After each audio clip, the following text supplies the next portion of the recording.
The awesome spiritual power of the Shurangama Mantra, Sutra. Ananda, this cluster of light atop the crown of the Buddha's head, the secret Gata, Sitanto Podala, with its subtle wonderful divisions and phrases, gives birth to all the Buddhas of the 10 directions. Because the thus come ones of the 10 directions use this mantra heart, they realize unsurpassed, proper, and all-pervading knowledge and enlightenment. Because the thus come ones of the 10 directions take up this mantra heart, they subdue all demons and control all adherents of the outside ways. Because the thus come ones of the 10 directions avail themselves to this mantra heart, they sit upon jeweled lotus flowers and respond throughout countries as numerous as motes of dust. Because the thus come ones of the 10 directions embody this mantra heart, they turn the great Dharma wheel in lands as numerous as fine motes of dust. Because the thus come ones of the 10 directions hold this mantra heart, they are able to go through the 10 directions to rub beams on the crowns of their heads and bestow predictions upon them. Also, anyone in the 10 directions who has not yet realized the fruition can receive a Buddha's prediction. Because the thus come ones of the 10 directions are based in this mantra heart, they can go throughout the 10 directions to rescue beings from such suffering as being in the hells, being hungry ghosts, being animals, or being blind, deaf, or mute, as well as from the suffering of being together with those one hates, from the suffering of being apart from those one loves, from the suffering of not obtaining what one seeks, and from the raging blaze of the 5 skandhas. They liberate beings from both large and small accidents. In response to their recitation, difficulty with thieves, difficulty with armies, difficulty with the law, difficulty with imprisonment, difficulty with wind, fire, and water, and difficulty with hunger, thirst, and impoverishment are all eradicated. Because the thus come ones of the 10 directions are in accord with this mantra heart, they can serve good and wise advisor throughout the 10 directions. In the 4 aspects of awesome deportment, they make wish-fulfilling offerings. In the assemblies as many thus come ones as there are sands in the Ganges, they are considered to be great Dharma princes. Because the thus come ones of the 10 directions practice this mantra heart, they can gather in and teach their relatives in the 10 directions, causing those of the small vehicle not to be frightened when they hear the secret treasury. Because the thus come ones of the 10 directions recite this mantra heart, they realize unsurpassed enlightenment while sitting beneath the Bodhi tree, and they enter Parinirvana. Because the thus come ones of the 10 directions transmit this mantra heart, those to whom they have bequeathed the Bodhidharma can, after their nirvana, dwell in it completely and uphold it. Being strict and pure about the precepts and rules, they can all obtain purity. If I were to explain this mantra, Podala, of the cluster of the light atop the crown of the Buddha's head from morning till night, in an unceasing sound, without ever repeating any syllable or phrase, I could go on for as many kalpas as there are sands in the Ganges, and still never finish. I also would tell you that this mantra is called the crown of the thus come one. All of you with something left to study, who have not yet put an end to the cycle of rebirth and yet have brought forth sincere resolve to become arahats, will find it impossible to sit in the bodhimanda and be far removed in body and mind from all demonic deeds if you do not hold this mantra. Ananda, let any living being of any country in any world copy out this mantra in writing on materials native to his region, such as birch bark, patra, plain paper, or white cotton cloth, and store it in a pouch containing incense.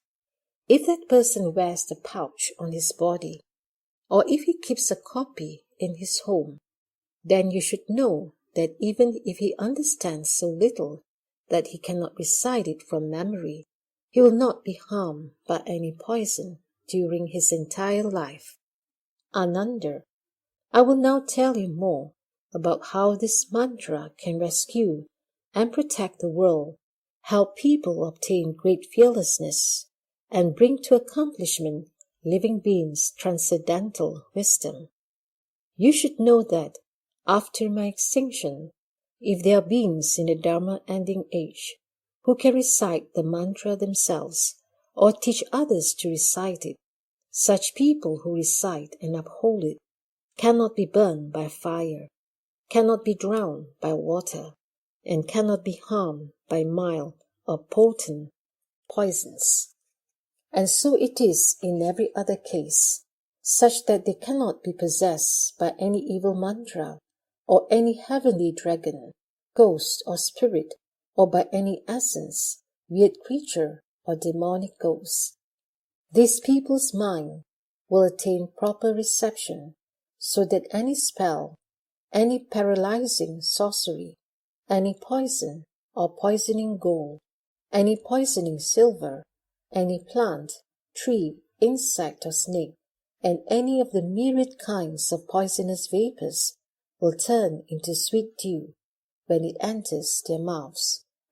No evil stars and no ghost or spirit that harbors malice in their hearts and that poisons people can work its evil on these people. Vinayaka, as well as all the evil ghost kings and their retinues, will be led by deep kindness to always guard and protect them.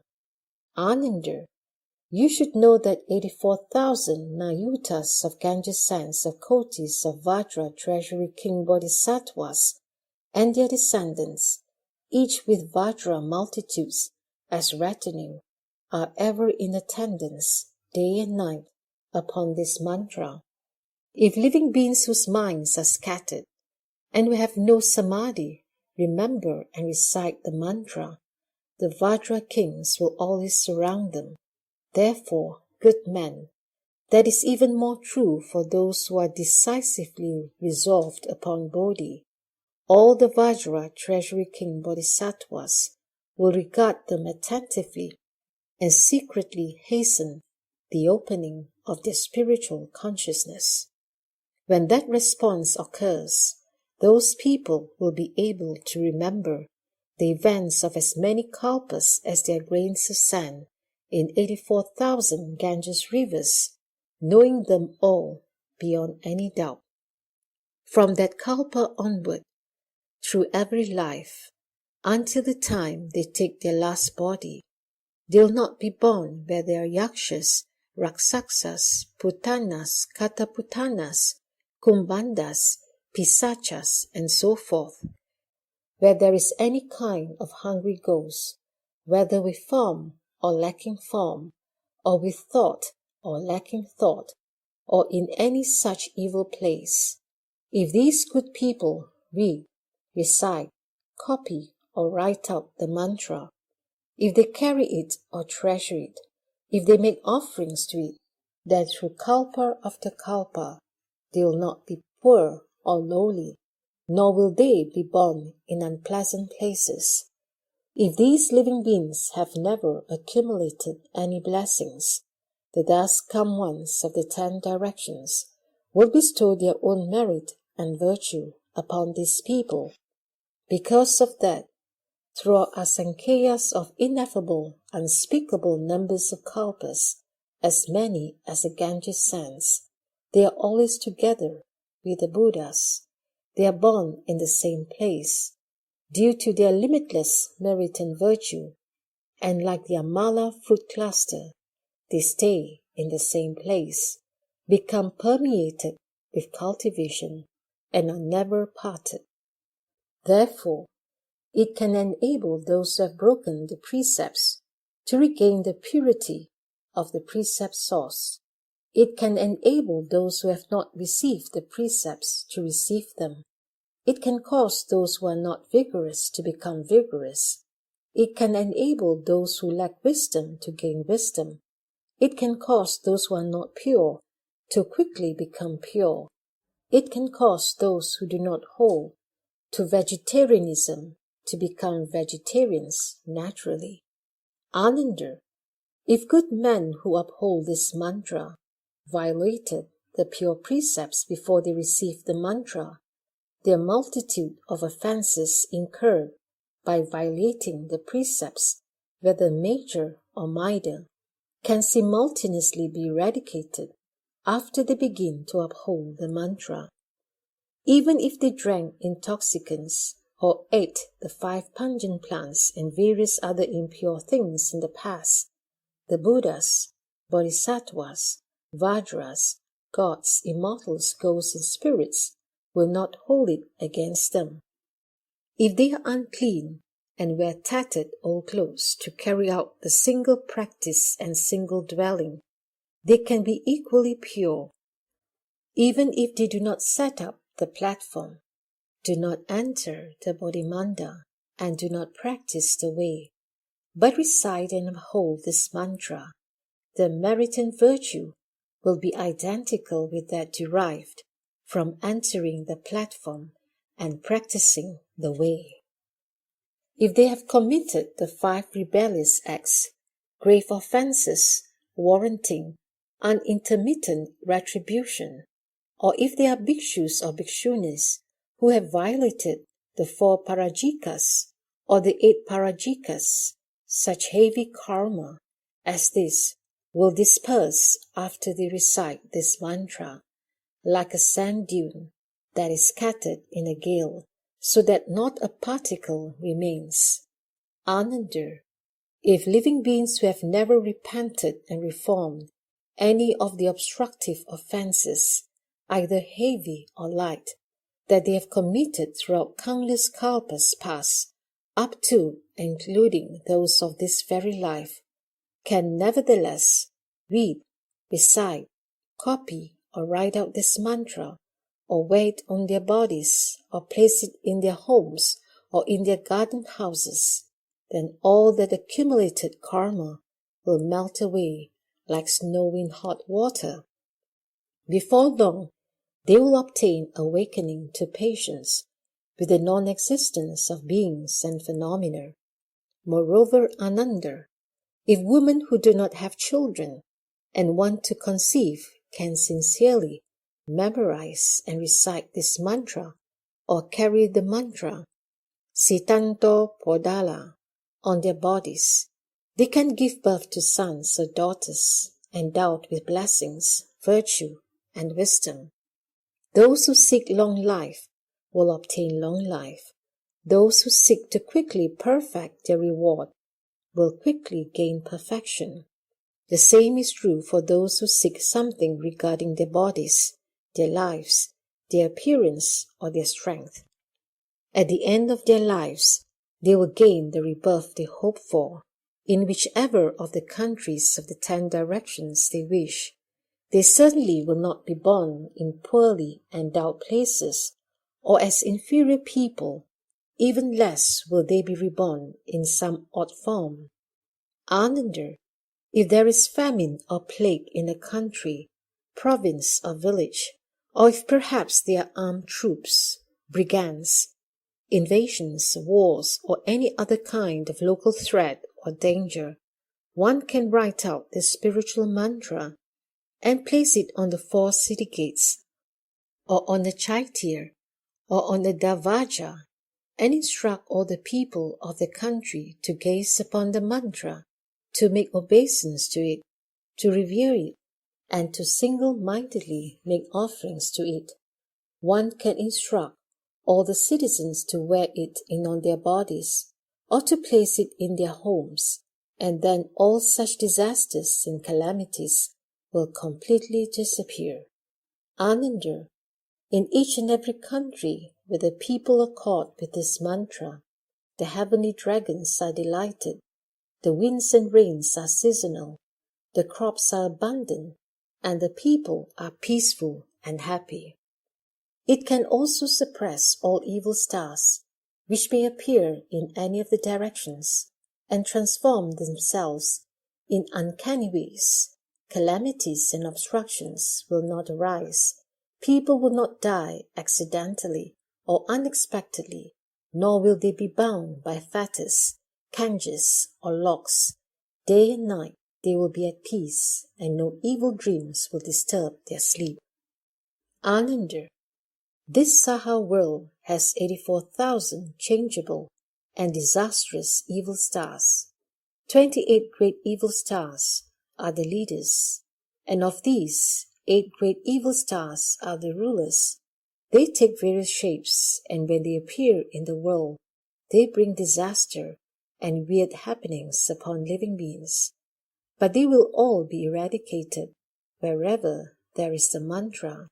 Boundaries will be secured for 12 yojanas around, and no evil calamity or misfortune will ever enter it.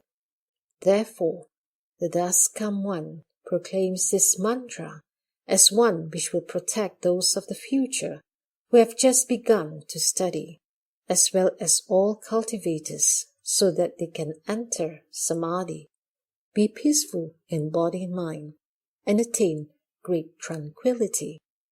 Even less will any demon, ghost, or spirit, or any enemy, calamity, or misfortune due from former lives that reach back to beginningless time, or any old karma or past debts come to vex and harm them. As to you and everyone in the assembly who is still studying, and as to cultivators of the future who rely on my platform, hold the precepts in accord with the Dharma, receive the precepts from pure members of the Sangha, and hold this mantra heart without giving rise to doubts. Should such good people as these not obtain mind penetration in that very body born of their parents, then the Thus Come Ones of the 10 directions have light. When he finished this explanation, measureless hundreds of thousands of Vajra power knights in the assembly came before the Buddha, placed their palms together, bowed, and said, with sincere hearts, we will protect those who cultivate Bodhi in this way, according to what the Buddha has said. Then the Brahma king, the god Shakra, and the 4 great heavenly kings all came before the Buddha, made obeisance together, and said to the Buddha, if indeed there be good men who cultivate and study in this way, we will do all we can to earnestly protect them and cause everything to be as they would wish throughout their entire lives. Moreover, measureless great Yaksha generals, Raksasa kings, Putana kings, Kumbanda kings, Pisacha kings, Vinayaka, the great ghost kings, and all the ghost commanders came before the Buddha, put their palms together, and made obeisance. We also have vowed to protect these people and to cause their resolve for Bodhi to be quickly perfected. Further, measureless numbers of gods of the sun and moon, lords of the rain, lords of the clouds, lords of thunder, lords of lightning who patrol throughout the year, and all the retinues of stars which were also in the assembly, bowed at the Buddha's feet and said to the Buddha, we also protect all cultivators so that their bodhimandas are peaceful and they attain fearlessness. Moreover, measureless numbers of mountain spirits, sea spirits, and all those of the earth, the myriad creatures and essences of water, land, and the air, as well as the king of wind spirits and the gods of the formless realms, came before the Dust Come One, bowed their heads and said to the Buddha, "We also will protect these cultivators until they attain Bodhi, and will never let any demons have their way with them." Then the Vajra Treasury King Bodhisattvas, in the great assembly, numbering as many as 84,000 nayutas of kotis worth of sands in the Ganges, arose from their seats, bowed at the Buddha's feet, and said to the Buddha, "World-honored one, the nature of our deeds in cultivation is such that, although we have long since accomplished Bodhi, we do not grasp at nirvana, but always accompany those who hold this mantra, rescuing and protecting those in the final age who cultivate samadhi properly. World-honored one, such people as these, who cultivate their minds and seek proper concentration, whether in the Bodhimanda or walking about, and even such people who with scattered minds roam and play in the villages, will be accompanied and protected by us and our retinue of followers. Although the demon kings and the god of great comfort will seek to get at them, they will never be able to do so. The smaller ghosts will have to stay 10 yojanas distance from these good people, except for those beings who have decided they want to cultivate dhyana. World-honored one, if such evil demons or their retinues want to harm or disturb these good people, we will smash their heads to smithereens with our Vajra pestles. We will always help these people to accomplish what they want.